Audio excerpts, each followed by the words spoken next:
आंबेनळी घाटात झालेल्या भीषण अपघातात स्कॉर्पिओ दरीत कोसळून 8 तरुणांचा दुर्दैवी मृत्यू झाला। त्यामुळे संपूर्ण जिल्ह्यावर शोककळा पसरली आहे। या तरुणांच्या घरी जाऊन खासदार श्रीमंत छत्रपती उदयनराजे भोसले यांनी कुटुंबियांचे सांत्वन केले। पाहूयात सविस्तर या बातमीमधून। घाबरे घुबरे जीव बिलगले उदयनराजेंना। तरण्या बाणपोरांच्या मृत्यूनंतर घरात कोसळलेल्या आसमानी संकटांना सावरण्यासाठी खासदार श्री छत्रपती उदयनराजे भोसले थेट मरढे येथे जाऊन पोहोचले।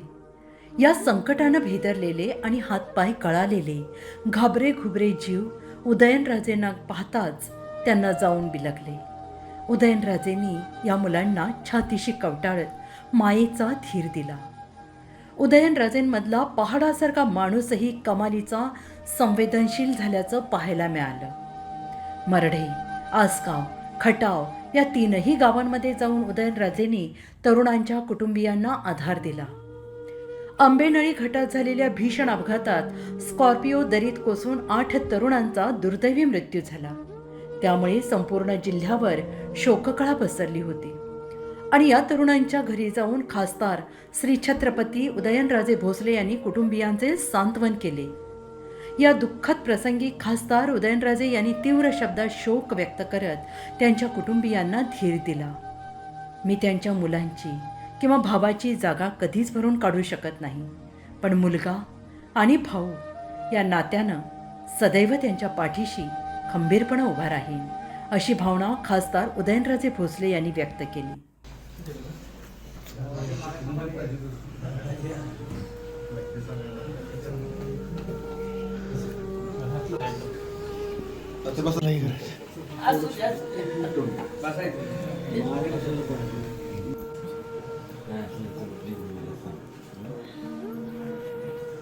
जरा टेन्शन घेते आहे आहात महाराष्ट्राची। हां आता 15 दिवसापूर्वी तिचं लग्न झालं। 17वा दिवस होता घटना घडली त्या दिवशी। एकुलता एकच भाव, वडील एक सर्व्हिसमॅन होते। 4-5 वर्षापूर्वी वडील झाला होता तो पायाने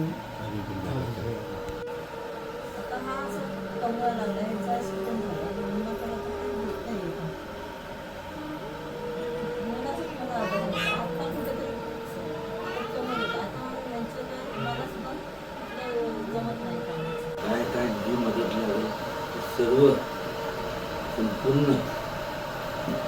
आता ह्याच्यामध्ये पाटील साहेब जो 5 मुलांचं हो सगळ्यांचं सगळ्यांचं हो चालेल। वेगवेगळ्या अजून काही शासनाच्या योजनेमध्ये ते सुखकर होणं त्यासाठी आपल्या सगळ्यांना प्रयत्न करणं गरजेचं आहे। साहेब 8 मधली 6 जण जे काल याड गेलेत ना त्याची 6 जण एकुलते सर्व 6 जण एकुलते हो पहिलं म्हणजे ना त्या संपूर्ण ते गेलं यांचं काय कोणतं एक असतं तर मग आता कुटुंब त्याच्यावरती आघात स्टेट गव्हर्नमेंटकडनं किंवा सेंट्रलचं कसं तेवढं फक्त आता बघा। आणि बिचारी हिनी काय करायचं अख्खं उप आयुष्य पडलं तिच्याचं।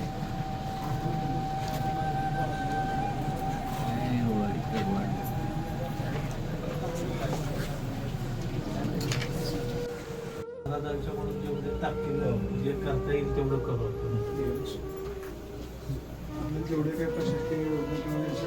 तात्यांबरोबर जे काय करायचं कसं करायचं ती जबाबदारी माझी। शकत नाही परत आणू शकत नाही। फक्त जेवढं काय असेल कधी महेश तुझी जबाबदारी ऐकून घे। काय असेल तुम्ही स्वतःला एकटं समजू नका। तुमचा मुलगा आहे नात्याने मी तुमच्याशी बोलतो। कधी हाक मारायचं नाही आलो तर काय पण तुम्ही झालेल्या गोष्टींचं काय आणि येऊन जाऊन नसायचं.